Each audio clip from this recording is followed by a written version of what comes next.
دیا ہے اس میں سے اپنی بیٹیوں پہ خرچ کریں، وزوجہن، اور نیک لوگوں کے ساتھ ان کا تعلق قائم کر دیں، ویؤویہن،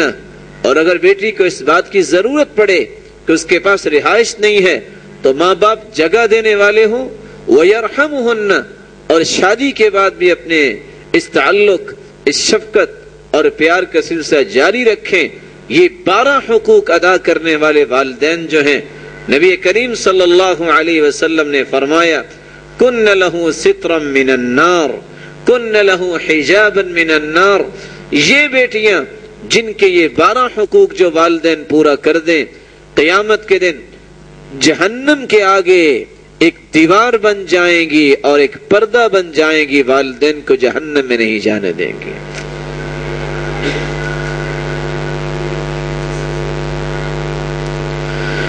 نبی کریم صلی اللہ علیہ وسلم نے عورتوں کے بارے میں جو ایک ضروری بات اسلام کے اندر پیش کی کہ وہ بیٹی کی تعلیم اور تربیت کا اہتمام کرے۔ خود اللہ کے رسول صلی اللہ علیہ وسلم نے فرمایا اپنی بیٹی فاطمہ رضی اللہ تعالی عنہ کو، ما يمنعك ان تسمعي ما اوصيك به ان تقولي اذا اصبحت واذا امسيت يا حي يا قيوم برحمتك استغيث اصلح لي شأني كله ولا تكلني الى نفسي طرفة عيني۔ اے میری بیٹی، یہ ذمہ داری ہے، میری ذمہ داری ہے کہ میں تجھے تعلیم دوں، میں تیری تربیت کروں۔ اللہ کے رسول صلی اللہ علیہ وسلم نے وصیت بھی فرمائی، کوشش بھی کی، عورتوں کے بارے میں انتہائی اہتمام کیا، مساجد میں ان کو آنے کی اجازت دی، لوگوں کو بھی اس بات کا حکم دیا لا تمنعوا اماء اللہ مساجد اللہ، اللہ کی بندیوں کو مسجدوں میں آنے سے نہ روکو، بلکہ حکم دیا کہ وہ عید میں بھی شمولیت اختیار کریں، مسلمانوں کی دعا میں شرکت کریں۔ بلکہ اللہ کے رسول صلی اللہ علیہ وسلم نے عورتوں کے لیے ایام کو خاص کیا کہ فلاں دن جو ہے وہ صرف عورتوں کو درس ہوگا۔ انصاریہ عورت کے گھر میں باقاعدہ اس بات کا اہتمام کیا گیا۔ نبی کریم صلی اللہ علیہ وسلم اسی مقصد کے لیے اس گھر تشریف لے گئے اور صرف عورتوں کو درس دیا، تعلیم دی۔ ان کی تربیت کے بارے میں عائشہ صدیقہ رضی اللہ تعالی عنہ، حفصہ رضی اللہ تعالی عنہ، ام سلمہ رضی اللہ تعالی عنہ کو مقرر کیا، جو بھی عورت آتی اس کو نماز کے متعلق، دین کے متعلق، تربیت کے متعلق چیزیں سکھلائی جاتی۔ بلکہ لکھائی کے متعلق اللہ کے رسول صلی اللہ علیہ وسلم نے فرمایا علمیها الرقیہ کما علمتیها الکتابہ۔ جب ایک خاندان کی عورت جس کا نام شفا تھا اور وہ خاندان کی بڑی عورت تھی، جب وہ اللہ کے رسول صلی اللہ علیہ وسلم کے پاس آئی تو تعلیم و تربیت کے اس پہلو کو اجاگر کرنے کے لیے اللہ کے رسول صلی اللہ علیہ وسلم نے اپنی بیوی سے کہا کہ اٹھو، اس کو فوراً دم کرنا بھی سکھاؤ، جس طرح تم نے لکھانا اس کو سکھایا ہے، جس طرح تربیت کے قواعد تمہیں بتانے ہیں اسی طرح لکھنے کا ڈھنگ بھی سکھاؤ، تاکہ یہ قرآن لکھنے والی بن جائے، یہ حدیث کو جمع کرنے والی بن جائے۔ وہ ام ورقہ رضی اللہ تعالی عنہ جس کا لقب شہیدہ پک گیا تھا، جس کو اللہ تعالیٰ نے یہ توفیق دی کہ اس نے واقعتاً قرآن مجید کو حفظ بھی کیا اور لکھنا بھی جانتی تھی۔ بلکہ ہارون الرشید کے قصر میں یہ بات بھی ہمیں ملتی ہے کہ 100 سے زائد ایسی بچیاں موجود تھیں جو قرآن مجید کی حافظہ تھیں، اور 70 ایسی طالبات تھیں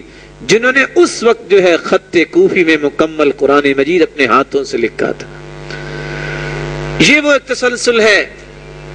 جس تسلسل کو باقی رکھنے کی ضرورت ہے۔ نبی کریم صلی اللہ علیہ وسلم نے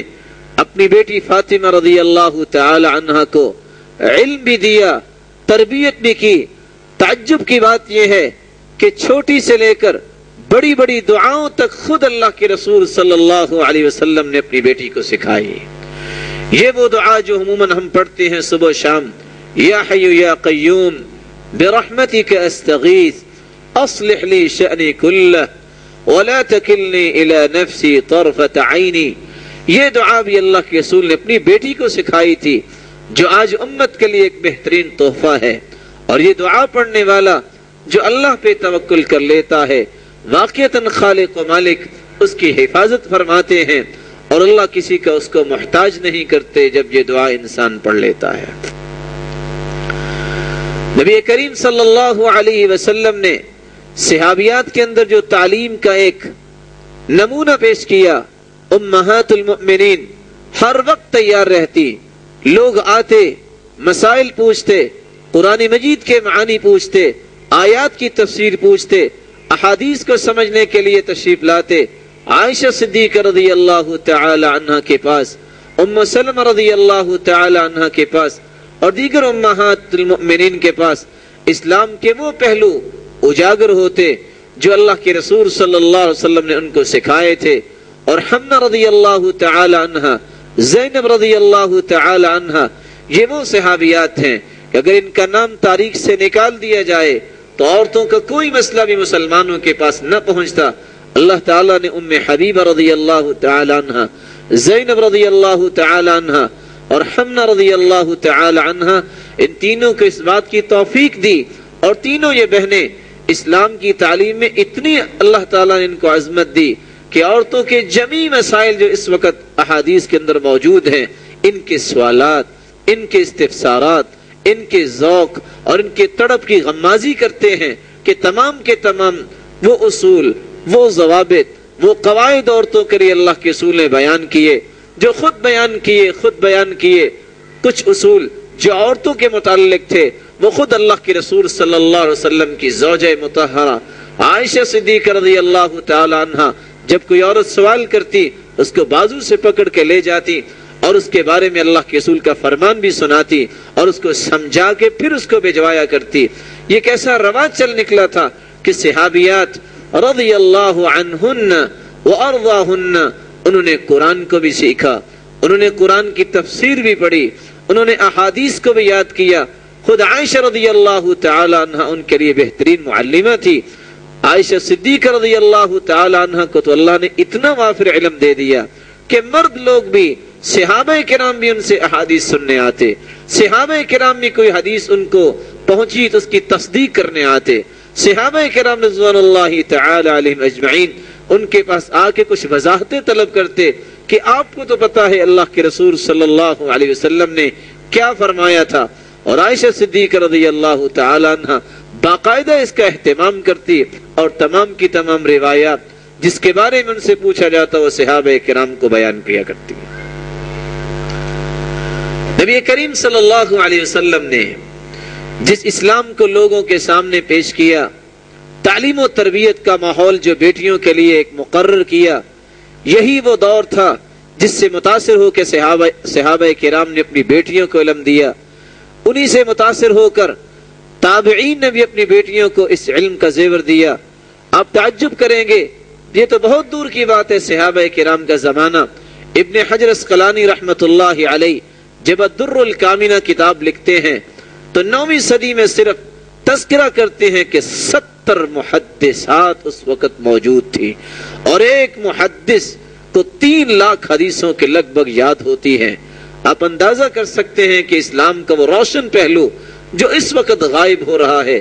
جس کے نتیجے میں نہ کوئی اچھی ماں بنتی ہے اور نہ ہی کوئی اچھی بہن نظر آتی ہے، نہ اچھی بیٹی نظر آتی ہے۔ سبب یہ ہے کہ اس روشنی سے یہ لوگ محروم ہیں، وہ مائیں اور بہنیں اور بیٹیاں اس روشنی سے، اس نور سے محروم ہیں جو قرآن و سنت میں اللہ نے اتارا ہے۔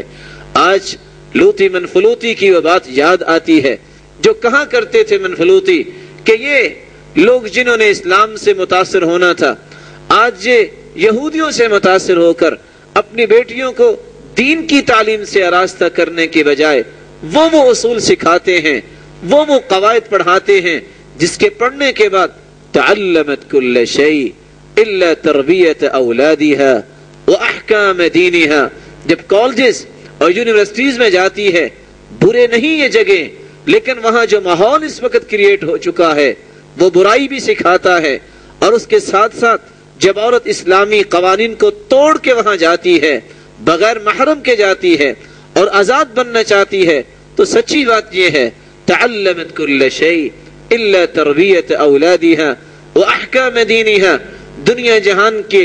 تمام مسائل تو اس کو آ جاتے ہیں، لیکن اگر اس عورت کو آتا نہیں ہے وہاں سے فارغ ہونے کے بعد، نہ تو اولاد کی تربیت آتی ہے نہ دین کے احکامات کا۔ اور یہی دو روحیں تھیں جو مسلمان عورتوں میں ہونی چاہیے تھی، اسی پر ہی قرآن نے زور دیا۔ اور سورۃ النور جب نازل ہوئی تو پورے مدینے میں روشنی ہو گئی تھی۔ جب لوگوں نے سوال کیا کہ آج روشنی کیوں ہے، یہ مدینہ کیوں جگمگا رہا ہے، تو جواب دینے والے نے کہا تھا عورتوں کے مسائل پہ یہ سورت نازل ہوئی ہے، سورۃ النور، اور مدینے میں نور کیوں نہ پھیل جائے۔ یہ نور جب عورت اپنے سینے میں اس نور کو بند نہیں کرتی، جب تک اس کو اپنے دماغ میں جگہ نہیں دیتی، نہ اس کی زندگی میں نور آ سکتا ہے، نہ اس کے معاملات میں نور آ سکتا ہے، اور نہ اس کی کلام جو ہے وہ نورانی بن سکتی ہے۔ اللہ سبحانہ و تعالی سے دعا ہے کہ ہر عورت کو اپنی عظمت کو پہچاننے کی توفیق عطا فرمائے اور قرآن و سنت کی روشنی دینے کی توفیق عطا فرمائے۔ جاہلیت کے اندر بیٹی کا کیا مقام تھا آپ نے سنا، اسلام نے بیٹی کا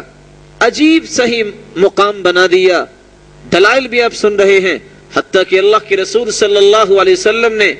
خود اپنی بیٹی کے ساتھ وہ رویہ رکھا جو دنیا کے لیے ایک مثال ہے۔ جب بیٹی گھر میں تشریف لاتی، عائشہ صدیقہ رضی اللہ تعالی عنہ روایت کرتی ہیں، ہم ساری بیویاں اللہ کے رسول کے پاس بیٹھی ہوئی تھی، جب فاطمہ رضی اللہ تعالی عنہ تشریف لائیں، ما تخطئ مشیتها من مشیت رسول اللہ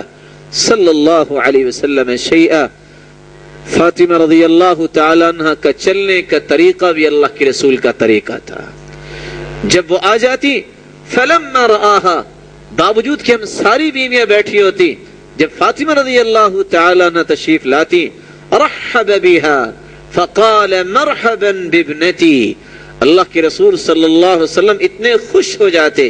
اور یہ کہتے مرحبا بابنتی، اے میری بیٹی تجھے خوش آمدید ہو۔ وقام الیہا، اللہ کے رسول اس کی طرف کھڑے ہو جاتے، وقبلها ورحب بها، اسلام کی عظمت کو واضح کرنے کے لیے تمام بیویاں سامنے ہیں، دنیا کو یہ سبق سکھانے کے لیے کہ بیٹی خواہ اس کی شادی بھی کر دی جائے، اس کے ساتھ تعلق کو توڑا نہیں جا سکتا۔ یہ جاہلیت کا اصول تھا کہ بیٹی کی کوئی قدر و قیمت نہیں۔ اللہ کے رسول کھڑے ہو جاتے اور اپنی بیٹی کو بوسہ دیتے، وَرَحَّبَ بِهَا، خوش آمدید کہتے، وَأَخَذَ بِيَدِهَا، اور اس کے احترام کو مزید بڑھانے کے لیے باوجود کہ بیٹی ہے، اس کے ہاتھ کو پکڑ کے وَأَجْلَسَهَا فِي مَجْلِسِهِ، اپنی مجلس میں اپنی چادر بچھا کر کبھی دائیں طرف بٹھا لیا کرتے، کبھی بائیں طرف بٹھا لیا کرتے، اور یہ واضح کر دیا کہ اللہ سبحانہ و تعالی کی طرف جو قرآن نازل ہوا ہے اور جو اللہ سبحانہ و تعالی نے محمد مصطفیٰ صلی اللہ علیہ وسلم کو جو نبوت دی ہے، اس کا قانون اول یہ ہے کہ انسان کی تکریم ہو، جہاں مرد کی تکریم ہے وہاں عورت کی بھی تکریم ہے۔ اللہ سے دعا ہے کہ اس تکریم کو عورتوں کو سمجھنے کی توفیق عطا فرمائے، اور وہ والدین جو اس تکریم سے دور ہیں اور اپنی بیٹیوں سے ظلم و زیادتی کرتے ہیں، اللہ ان کو صراط مستقیم نصیب فرمائے۔ نبی کریم صلی اللہ علیہ وسلم کا طریقہ تھا کہ جب وہ سفر سے آتے تو یہ بھی ایک پہلو پیش کرتے دنیا کے سامنے، بیویوں کے گھر، اپنے گھر نہیں جاتے تھے جب تک اپنی بیٹی کے گھر نہ چلے جاتے، یہ بتانے کے لیے کہ یہی وہ بیٹی ہے جس کا احترام جاہلیت میں نہیں ہوتا تھا۔ میں احترام اس لیے دیتا ہوں تاکہ دنیا والوں کو سمجھ آ جائے کہ اللہ سبحانہ و تعالیٰ کا یہ فیصلہ ہے، اس میں انسانی